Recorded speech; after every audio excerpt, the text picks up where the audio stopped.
ആശ്വാസം നേടാം. ഹൃത്തിനുള്ളിൽ ജീവൻ നൽകും വചനം, തിരുവചനം.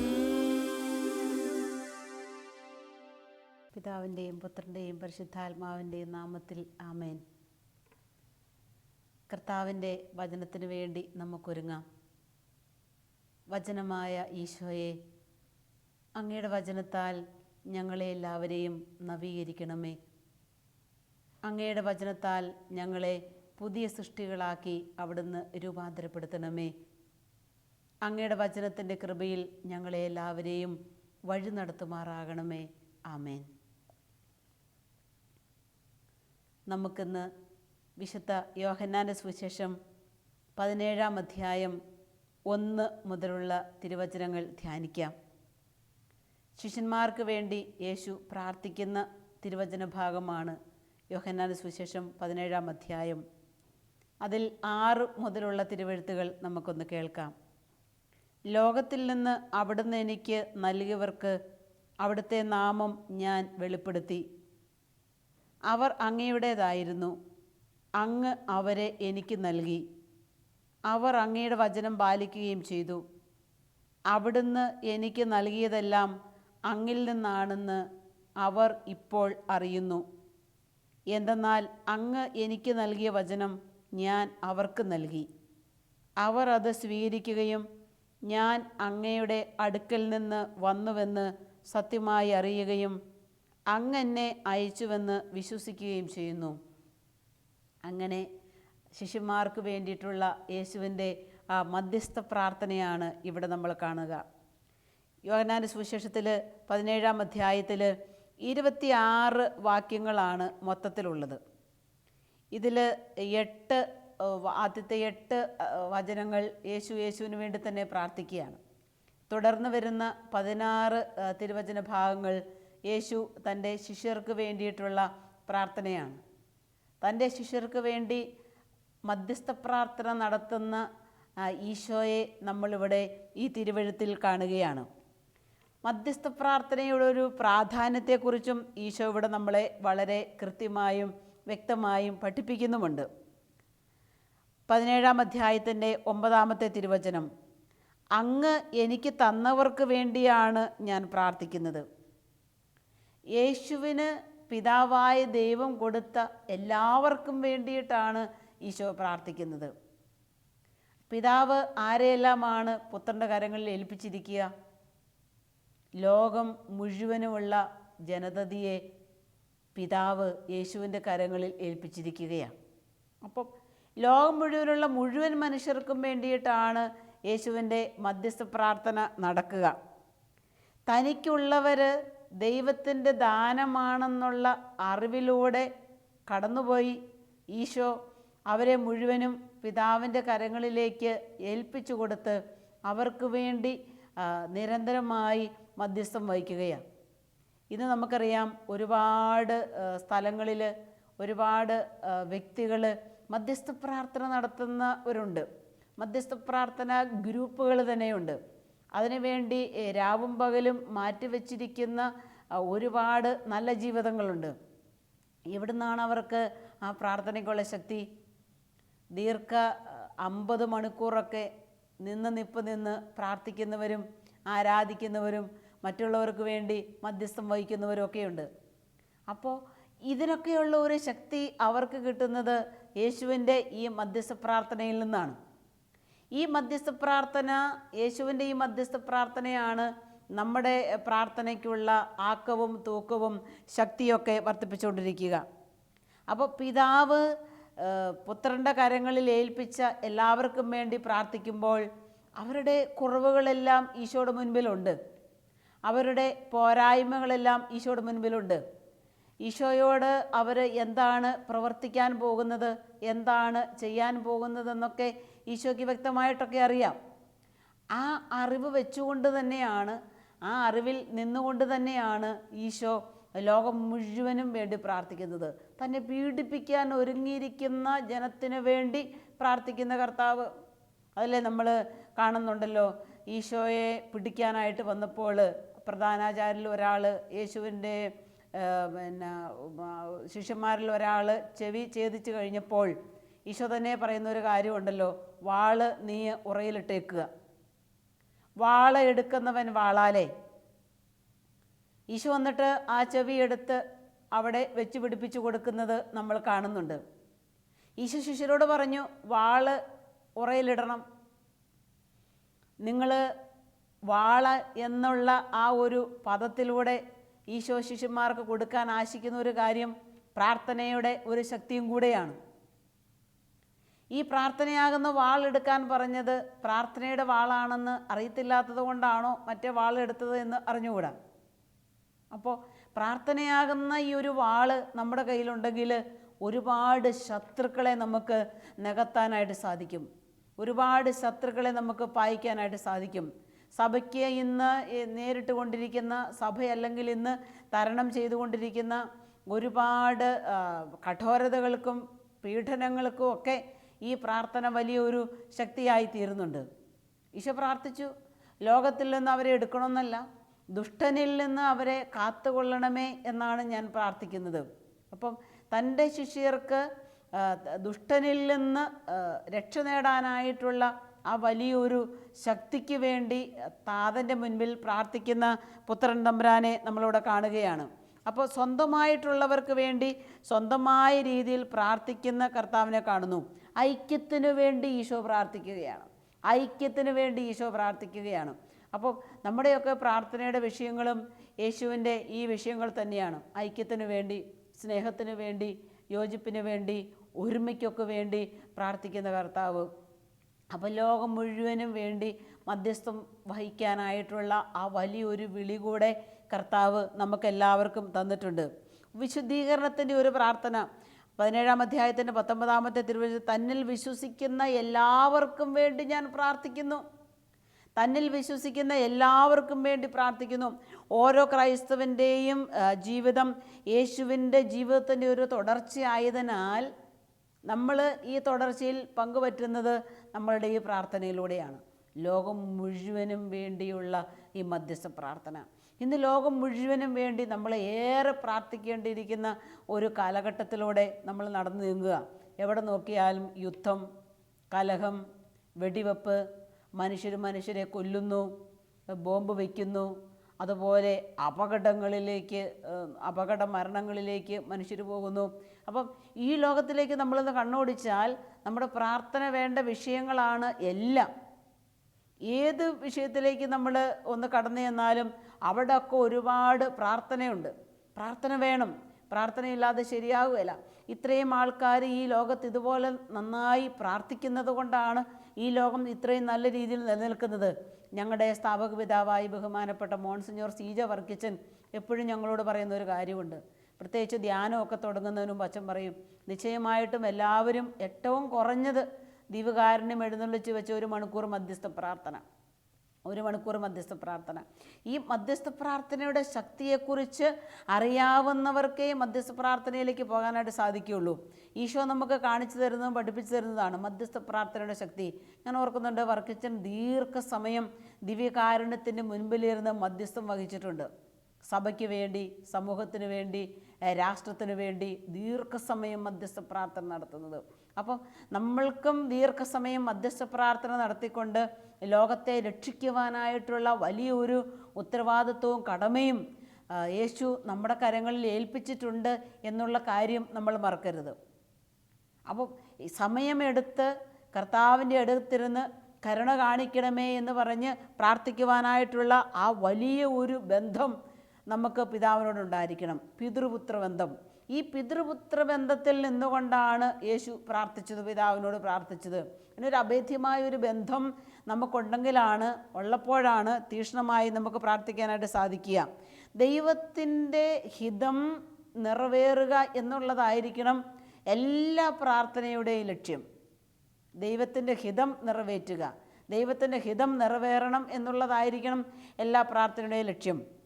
മധ്യസ്ഥ പ്രാർത്ഥന ശരിക്കും അതൊരു ശുശ്രൂഷയാണ്.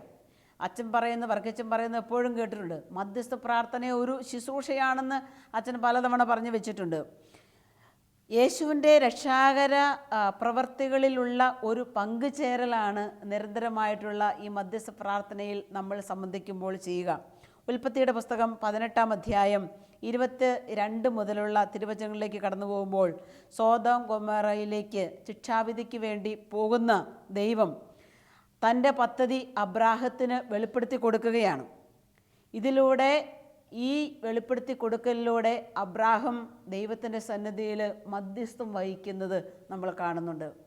അബ്രാഹത്തിൻ്റെ ഈ മധ്യസ്ഥത്തിലൂടെ പിതാവായ ദൈവം നടപ്പിലാക്കാൻ പോകുന്ന ആ ശിക്ഷാ നടപടിയെ മാറ്റുന്നത് നമ്മൾ കാണുകയാണ്. എത്ര ശക്തമായ രീതിയിലാണ് ഉൽപ്പത്തി പുസ്തകത്തിൻ്റെ 18-ാം അധ്യായത്തിൻ്റെ 22 മുതലുള്ള തിരുവചനങ്ങളിൽ ഈ പ്രാർത്ഥനയുടെ ശക്തിയെക്കുറിച്ച് പറഞ്ഞു വെച്ചേക്കുന്നത്. വീണ്ടും പുറപ്പാട് പുസ്തകത്തിൻ്റെ 32-ാം അധ്യായത്തിൽ 7 മുതൽ 14 വരെയുള്ള തിരുവചനങ്ങളിൽ ഇസ്രായേലിന് നേരെയുള്ള കോപത്താൽ ജ്വലിക്കുന്ന കർത്താവ് മോശയുടെ മധ്യസ്ഥ പ്രാർത്ഥനയാൽ ആ കോപത്തെ പിൻവലിക്കുന്നത് നമ്മൾ കാണുകയാണ്. മോശയുടെ മധ്യസ്ഥ പ്രാർത്ഥനയാൽ കോപത്തിൻ്റെ ശക്തിയെ കുറയ്ക്കുന്ന കർത്താവിനെ നമ്മൾ കാണുകയാണ്.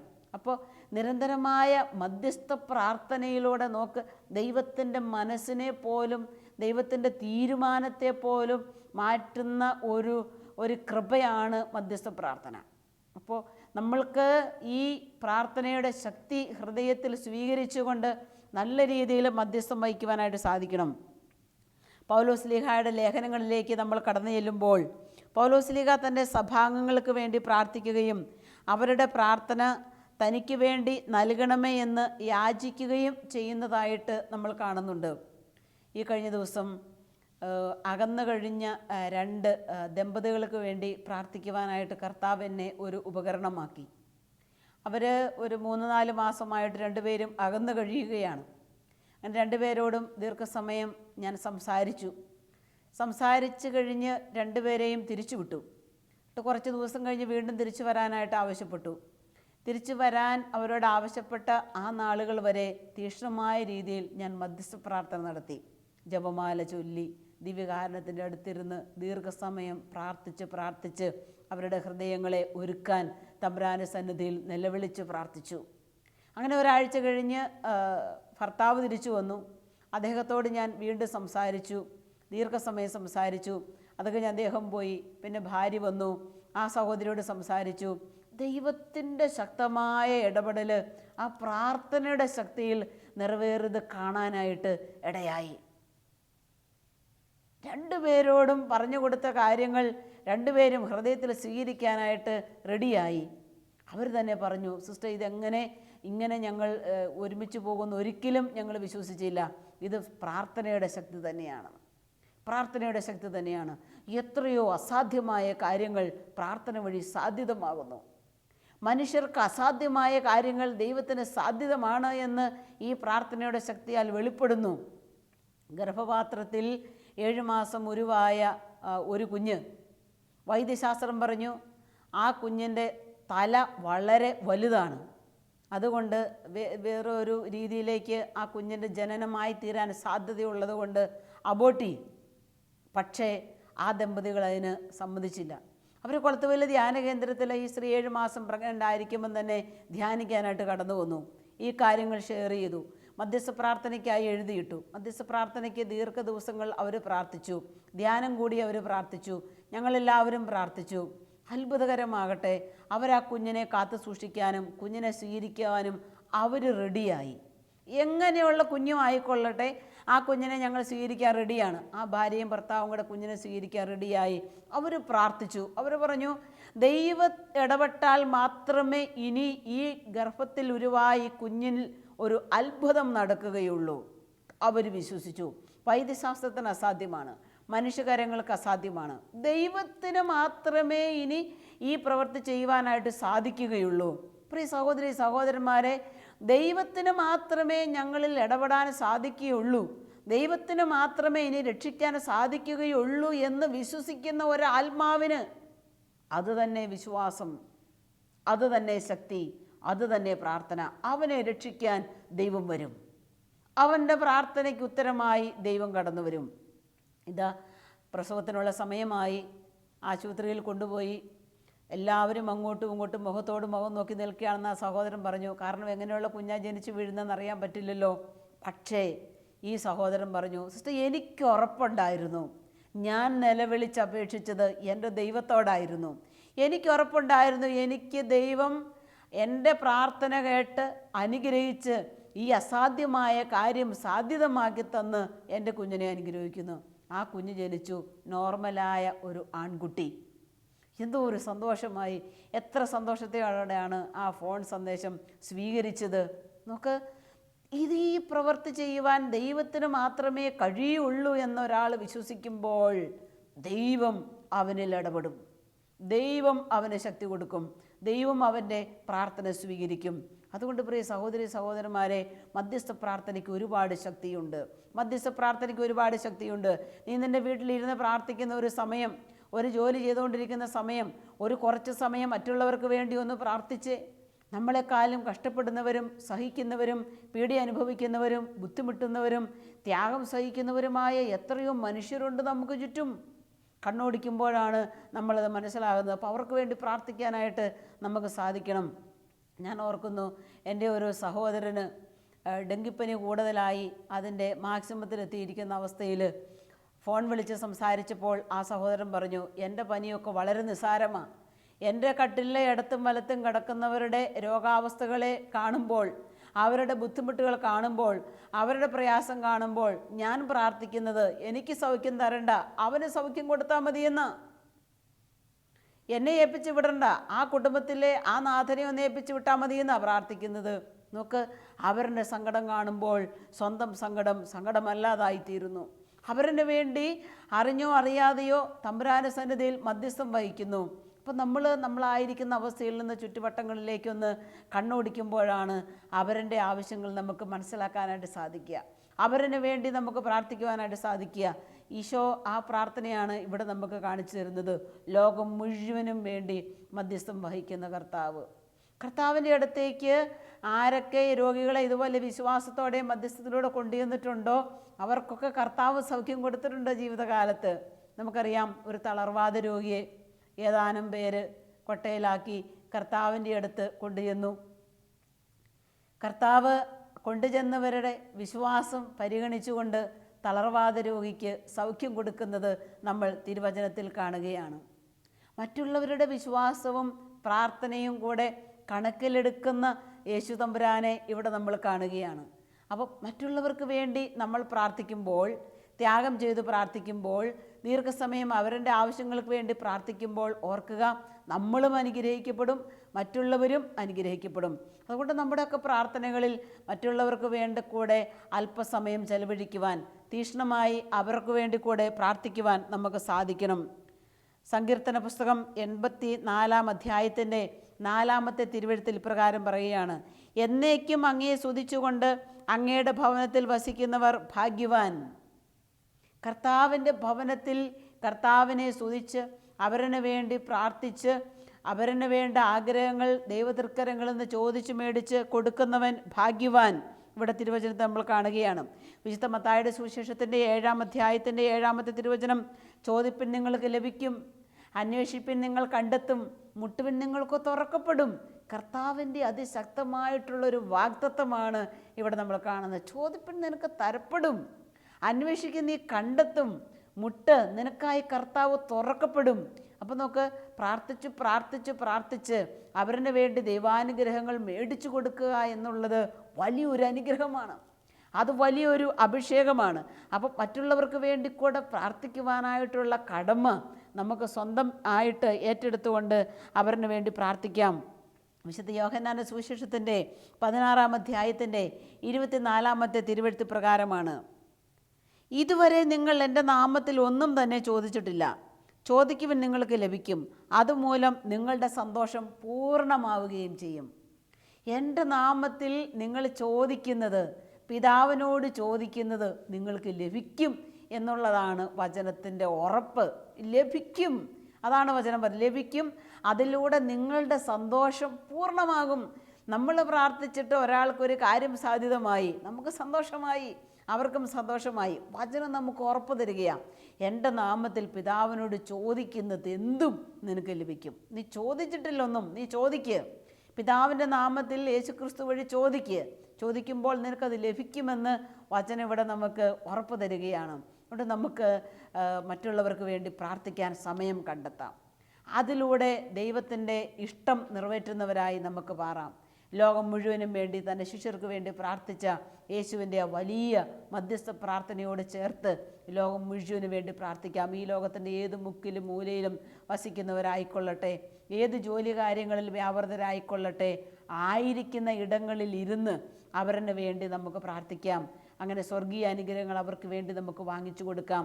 അങ്ങനെ ക്രമസമാധാനമൊക്കെ നഷ്ടപ്പെട്ടുകൊണ്ടിരിക്കുന്ന ഈ ലോകത്തിന് ശക്തിയായി നമ്മുടെ പ്രാർത്ഥനകൾ മാറണം. നമ്മുടെ പ്രാർത്ഥനകൾ വേണം, നമ്മുടെ മധ്യസ്ഥ പ്രാർത്ഥനകൾ വേണം. ഒരു നിമിഷം നമുക്ക് പ്രാർത്ഥിക്കാൻ സാധിക്കട്ടെ. ലോകത്തിന് വേണ്ടി, നിയോഗങ്ങൾക്ക് വേണ്ടി, അവരുടെ ആവശ്യങ്ങൾക്ക് വേണ്ടി നമുക്ക് പ്രാർത്ഥിക്കാം. കാരുണ്യവാനായ ഈശോയെ, അങ്ങയുടെ വലിയ മാധ്യസ്ഥത്തിന് മുൻപിൽ ഞങ്ങൾ വിനീതരായി പ്രാർത്ഥിക്കുന്നു. ലോകം മുഴുവനെയും ചേർത്ത് വെച്ച് ഞങ്ങൾ പ്രാർത്ഥിക്കുന്നു. കർത്താവേ, അങ്ങേക്ക് അസാധ്യമായി ഒന്നുമില്ലല്ലോ. നീ ഞങ്ങളോട് പറഞ്ഞല്ലോ, ചോദിപ്പിൻ നിങ്ങൾക്ക് തരപ്പെടും, അന്വേഷിപ്പിൻ നിങ്ങൾ കണ്ടെത്തും, മുട്ടുവിൻ നിങ്ങൾക്ക് തുറക്കപ്പെടുമെന്ന്. വിശ്വാസത്തോടെ ഈ ലോകം മുഴുവന് വേണ്ടി, സഭയ്ക്ക് വേണ്ടി, ഞങ്ങളുടെ ചുറ്റുപാടുമുള്ളവർക്ക് വേണ്ടി, ഞങ്ങളുമായി ബന്ധപ്പെട്ടവർക്ക് വേണ്ടി, ഞങ്ങളോട് പ്രാർത്ഥനാ സഹായം ചോദിച്ചവർക്ക് വേണ്ടിയൊക്കെ ഞങ്ങൾ പ്രാർത്ഥിക്കുന്നു.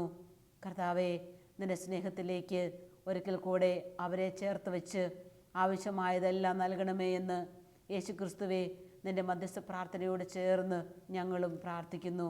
പിതാവിൻ്റെയും പുത്രൻ്റെയും പരിശുദ്ധാത്മാവിൻ്റെയും നാമത്തിൽ ആമേൻ.